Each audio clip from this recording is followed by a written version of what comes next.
Ladies and gentlemen, children of the interwebs out there, Sebastian Envy, strong style, cinephile, Superman, Heritage. Let's talk about that episode. Let us geek about it for a scant few minutes. I know still got to get with the third episode, and then apparently after the fourth episode, we're going on a extended hiatus, as they put it, due to the Rona apocalypse. Messing with production on the show, and they had to shut it down for a bit, so there's going to be an extended hiatus for them to be able to catch up with things, but we can deal with that later. So let's geek about this episode for a scant few minutes. I've said ad nauseum on this channel in all my videos that I am so tired of Batman and Superman related content. That being said, Tyler Hoechlin, I don't know how to say his name. His portrayal of Clark Kent and Superman from his debut on Supergirl years ago through to this series, I like it, I enjoy it. He embodies like just Superman as far as just when he's Superman, he's super. When he's Clark, he's Clark. He's got heart, he's got soul, he's got depth, and just he's got that fatherly love, like this family. There's love there. There's issues. There's plenty of issues, and we get to some of them in this episode. Some underlying issues that they've been kind of carrying around, but there's just, at the end of the day, there's love in this family, and I like that. I like the dynamic. Again, every one of these Arrowverse shows should bring you come from a different angle, bring you into, like, reach into a different niche, and just, they are, even though there's the family thing, like Black Lightning, there's a family dynamic in there. They're two totally different family dynamics, and I love that. I appreciate that, and I'm enjoying it play out on the screen. Now, in this episode, we get a little bit more on this Luthor character, who we find out is actually a black dude.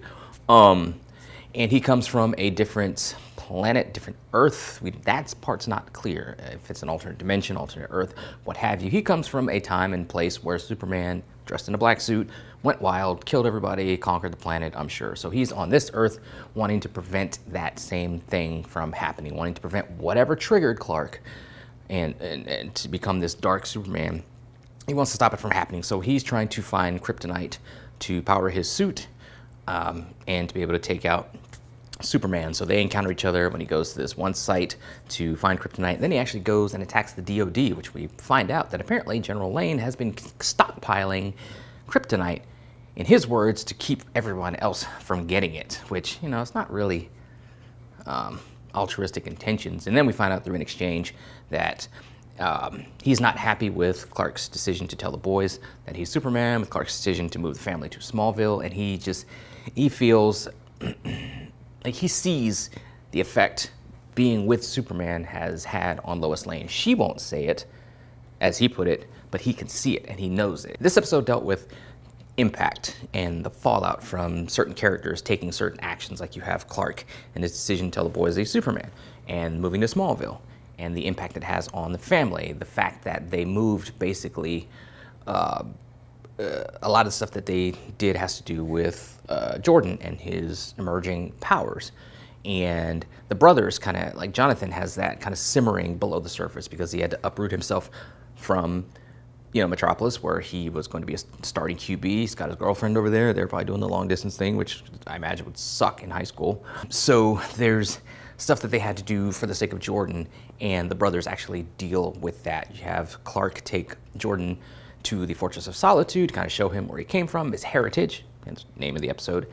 And he gets the little Jor-El computer AI to run some tests on him to kind of see where his powers are at. And apparently his powers are super minuscule. Whatever's going on with him, it won't rise to the level of Clark and his power set. So he's basically a disappointment, which Jordan overhears the AI telling that to Clark and then sends him in another emotional tizzy. But by the end of the episode, the brothers kind of reconcile. Jordan apologizes for being the cause of Jonathan having to change his life around, and Jonathan vows that he says his brother is special no matter what, you know, Hollow Gramps says, and he's going to help him find out what it is that's going on with him. Just like I said, they have issues, but at the end of the day, they're a family, there's love, and just having the two brothers stick it out, having them, I thought initially the brothers were going to be super at odds with each other, but while they have little sibling rivalry type of stuff and little digs that they make at each other, I mean, they're at the end of the day, they're brothers who love each other and who will stand up for each other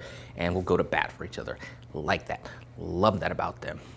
We see Lois making waves. She goes to a city council meeting just to observe, basically. And then next, Morgan Edge shows up because Morgan Edge is apparently going to do some stuff for Smallville, bring in some jobs and do some stuff. But apparently in some other places, he pledged to do this, some other small towns. It didn't work. And he just basically just left the towns worse than they were before he got there. And he's got his eyes set on Smallville. Lois's gut is telling her there's something wrong. He's going to just wreck this place, and she wants to do something to stop it. Fortunately, Edge owns the Daily Planet, so when she writes a story, he rewrites it, so she decides to toss in her resignation and go to work for the single-person run Smallville newspaper. So we'll kind of see what the fallout is from that. And Lois making some waves. We already know that Lana's husband is not liking the fact that she's making waves with Morgan Edge, and because he's hanging on Morgan Edge's every word, and just the prospects and the potential and the sunny, rosy image that Morgan Edge is selling. He's buying it hook, line, and sinker. So he's not very happy with Lois. That she's coming in and just messing with the town's good fortune, basically. I mean, he understands that they have an exchange at the cookout, family cookout they get invited to. They have an exchange where he seems to know that Morgan Edge is not all altruistic, not 100%. He knows there's going to be some people that don't exactly benefit from him coming in and doing what he's going to do. But I got the sense that he feels that in the ends justify the means, that maybe a few will suffer for the needs of the many to prevail. So it'll be interesting to kind of see how that plays out. The boys have an exchange with Lana's daughter, who I just see as the fallout, again, impacts fallout from Jordan kissing Sarah at the bonfire, starting off the fight, yada, yada, yada. Next thing you know, Jonathan is having to pay the price for it because he didn't get his playbook, and then they're trying to jack him up on the field and in the hallways and stuff like that. It's just he's paying for what Jordan did. And they're basically like kind of asking her, what she sees in that dude, and she says, "Oh, he's sweet, blah, blah, blah." And it's just, Sarah Cushing, to me, is she's toxic. And you feel for the boys because you just don't want to see them get sucked into her little world, her orbit, because she's dating this dude who doesn't like the boys that she's being friends with Jordan, who kissed her, who she may or may not have wanted it. I guess she didn't, and he misread the signals, whatever. But that incident led into a fight, led to this dude that she's dating being a dick to the Kent brothers, and she's still hanging around him, knowing that that's going to create an antagonistic situation between the boys and her boyfriend, and perhaps between her and her boyfriend. It's just, but yet she's just willingly doing it. It's just, I don't know if she just relishes in this whole idea of just this fantasy of these dudes just fighting over her. Is that where we're going with this? She's just, to me, just a super toxic individual right now.